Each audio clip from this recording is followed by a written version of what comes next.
আরো একটি হতাশার রাত আমরা কাটালাম। যে জিনিসটা আমরা ক্রিকেটে দেখলাম 2014 সালে, সেই জিনিসটা আবার আমরা ফেস করলাম হংকং ম্যাচে শেষ মুহূর্তে এসে। ডিফেন্সের দুর্বলতার কারণে আমরা পরাজিত হলাম। আসলে এই দায়টা কার? চলুন আমরা সেই ম্যাচটা অ্যানালাইজ করা যাক। প্রথমত সবচেয়ে বড় দোষ হলো কাবরেরার। এই জন্য আমরা সবসময় দেখে আসছি যে সাদউদ্দিন কিন্তু ভালো পারফরমেন্স করছে না। আমরা কিন্তু গত ভিডিওতেও বলেছিলাম যে সাদউদ্দিন ভালো পারফরমেন্স করছে না। সরাসরি আমরা স্টেডিয়ামে দেখেছি, আসলে স্টেডিয়ামে দেখলে আরো ভালোভাবে দেখা যায়, ফোকাস করা যায়। ওইখানে আমরা দেখলাম যে সাদউদ্দিন তার নিজের যে ন্যাচারাল পজিশন, সে তার ন্যাচারাল পজিশনই নেই। তার পজিশনটা যে লেফট ব্যাক, তার সে পজিশনটাই নেই। সে কি করে? সেন্টার ব্যাকে এসে রোল প্লে করে।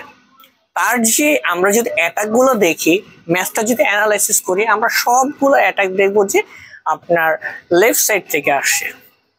যে কটা অ্যাটাক প্রডিউস করছে সেই কটা কিন্তু আপনার লেফট সাইড থেকে আসছে। কিন্তু হংকং প্রথমার্ধে আপনার কয়েকটা আক্রমণ করেছিল প্রথম 10 মিনিট। তারপর আমরা দেখলাম যে হামজার এক অসাধারণ ফ্রি কিকে বাংলাদেশ কি করলো? আপনার স্কোর লাইনটা 1 করলো, হংকং 0। প্রথমার্ধের শেষ দিকে আমি এটা দোষটা সম্পূর্ণ দিব মিতুল মার্মার। এই জন্য একটা ইন্টারন্যাশনাল গোলকিপারে তার যে নর্মালি সেই সেন্সটা কাজ না করে, তার হাতের সামনে থেকে বলটা কি হলো? গোল হলো। এমনকি শুধুমাত্র এইটা না, আমরা যে 4টা গোল প্রডিউস করেছি সেখানে মিতুল মার্মার মানে পুরোপুরি দোষ ছিল।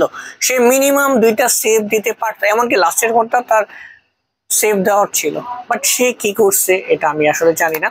তাছাড়া হাবিয়া কাবরেরার আমরা দেখলাম যে সাদউদ্দিন খারাপ পারফরমেন্স করার পর তার উপর কেন ভরসা রাখে? ওই ম্যাচটার ভিতরে আমরা স্টেডিয়ামে ছিলাম, স্টেডিয়ামে পুরো টোটালি আমরা যে 25,000 ফ্যান ছিলাম বাংলাদেশের, আমরা প্রত্যেকেই সাদউদ্দিনের মানে বলতেছিলাম যে আসলে সাদউদ্দিন বুয়া, সাদউদ্দিন এটা এটা সেটা বিভিন্ন রকমের কথা। সেটাকে হাবিয়া কাবরেরা যায়নি। তাছাড়া সে একটা ম্যানেজার, সে তো আরো সামনে থেকে দেখছে, তারা কিন্তু পরিবর্তন করেনি। বাংলাদেশের পট পরিবর্তনই হয়েছে আপনার 70 মিনিটের পরে, যেটা আপনার যখন আপনার কি করলো? সমিত সোমকে খেলালো, আপনার জামাল ভুঁইয়াকে নামালো। সবসময় আমরা জানি জায়ান কিন্তু খুব ভালো রকম একটা ট্যালেন্টেড ছেলে, সে কিন্তু আপনার লাস্টিক দিয়ে সাদউদ্দিনের জায়গাটা খেললো। এমনকি সে কিন্তু দারুণ খেললো, তার ক্রস গুলো ছিল সেই লেভেলের।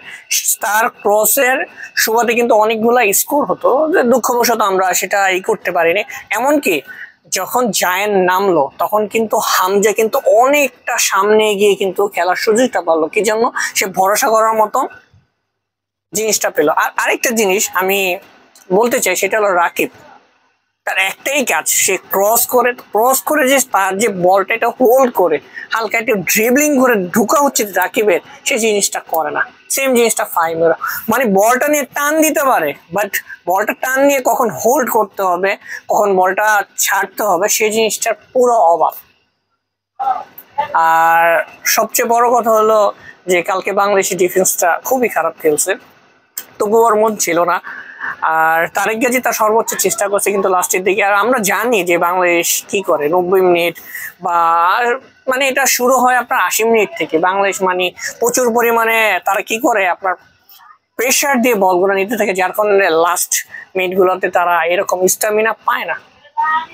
আমরা যদি টোটালি যদি ম্যাচটার ভিতরে দেখবো যে হামজা কিন্তু মানে তার যে স্টামিনা আছে সব জায়গায় খরচ করে না, বুঝে বুঝে খরচ করে। কিন্তু আমাদের যে প্লেয়ার গুলো ছিল তারা কিন্তু বিভিন্ন মানে আমাদের বাঙালি প্লেয়ার গুলো তারা স্টামিনাটা ফাউ প্রেসে কিন্তু নষ্ট করে।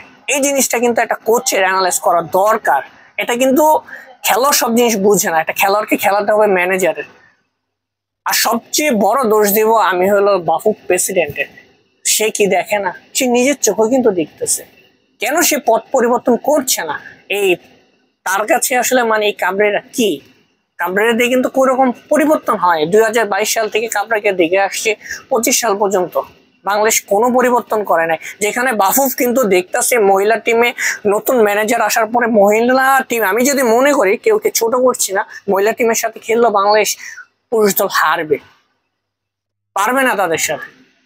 এই জন্য হলো অনেকটা হলো ম্যানেজমেন্টের উপর। ম্যানেজমেন্ট আসলে তাদের যে প্লেয়ারদের দায়িত্ব, যার যার দায়িত্ব সম্পূর্ণভাবে যে বোঝাতে পারতো, তাহলে ম্যাচটা অনেক ভালো হতো।